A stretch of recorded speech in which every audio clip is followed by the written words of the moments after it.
تعرف أنه الموت ما بينطر حدا؟ وسارعوا إلى مغفرة من ربكم وجنة عرضها السماوات والأرض أعدت للمتقين.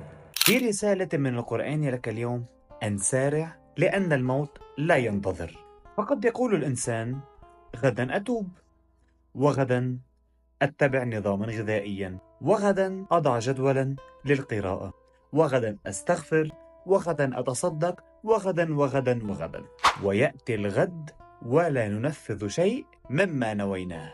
أما عن طول الأمل فكلنا نعتقد أن الموت بعيد. بالمناسبة، هذا ما كان يعتقده الذين ماتوا منذ دقيقة. فسارعوا، لأن تأخر اللحظات قد يكلفك عمرا كاملا. والشيء بالشيء يذكر.